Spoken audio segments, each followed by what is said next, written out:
Okay, so here is the commentary for episode 1 of So You Want to Be a Film Nerd. You get to hear me unscripted. Here we go.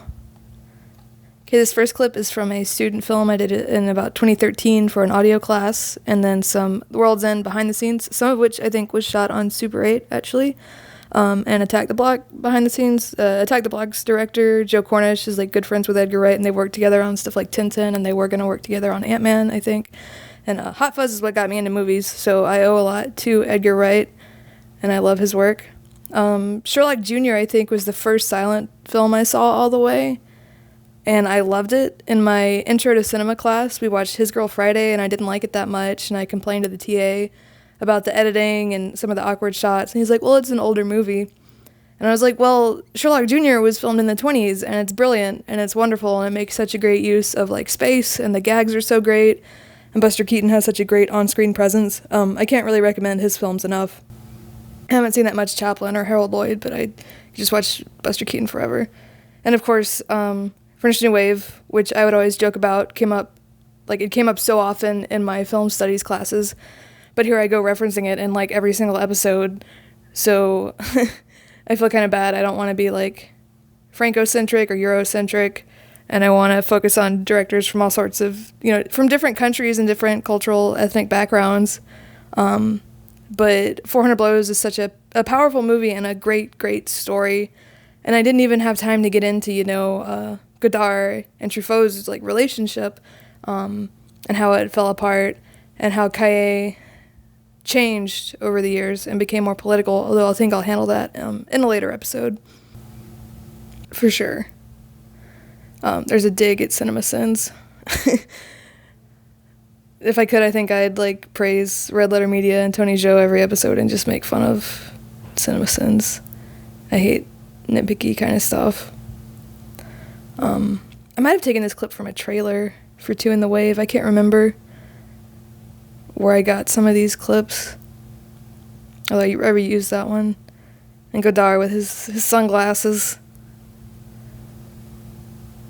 And there's Shoot the Piano Player, Breathless, other stuff. Antoine Doinel. Yeah, I need to see more French New Wave films. I've seen a bunch of them, but not nearly enough to have as much of an understanding as I would like. And The Big Sleep is one of the first black and white films I saw and really liked. And The Third Man is in my top 10 movies easily. And there's Every Frame of Painting and Red Letter Media, a very funny video that they did. And I mean, those two, when I saw how much money they were making on Patreon and everything, I was like, I can do this. Of course, this isn't financially motivated. If this were financially motivated, I'd be doing something completely different and trying to get as many page views as possible, or views as possible, rather. Reservoir Dogs is one of the first films I saw getting into movies. I saw it before I saw Pulp Fiction, maybe I saw it after, I'm not sure.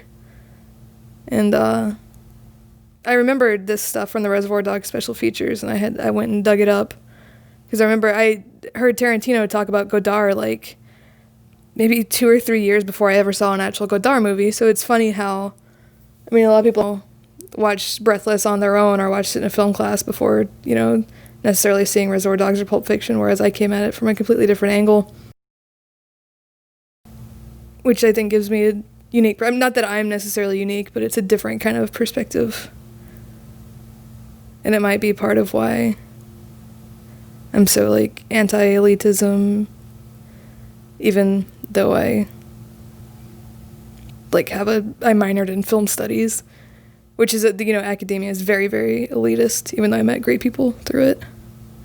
You read certain academic writing, and it's so dismissive of certain kinds of films and certain kind of directors and even certain kinds of spectators, and makes really broad generalizations that are just, I don't know, I don't like it. Oh yeah, and I got into an argument with a different TA in film studies in my intro class about the scene where the main character in Breathless flips up the woman's skirt, and I was like, that makes me really uncomfortable and all this, and she's like, well, it's a product of its time, and I was like, well, it still makes me uncomfortable, like, you can't, anything is subject to critique. There are films from that period that don't make me that uncomfortable. That's not like, let me just go up to a random woman and look at her underwear. I thought that was a funny clip of this man who just like hates Breathless. It was just like angry about it. Which I guess was sort of my reaction, although I wouldn't call it dirt. You know. That's a bit much.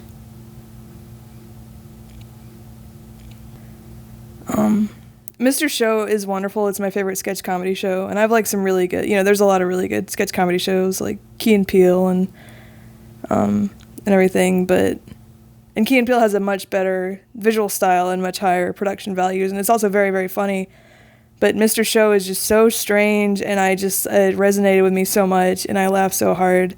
I'd recommend the Lifeboat sketch, and the We're Gonna Blow Up the Moon, and Young People and Companions. That one's really funny.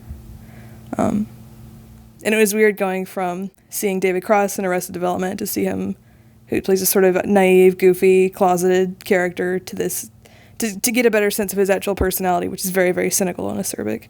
Punch Drunk, all these films are amazing. I just basically put a little montage of some of my favorite movies, and tried to draw from different sources. I'm sure these movies are going to come up again and again. I had a lot of fun. I was on the podcast No Totally talking about In Bruges, which is my favorite film. And my Twitter handle, Plenty of Alcoves, is a reference to In Bruges, to a really funny scene in it. So there you go. Thanks for listening. And thank you so much for supporting me. I really appreciate it. Okay, bye.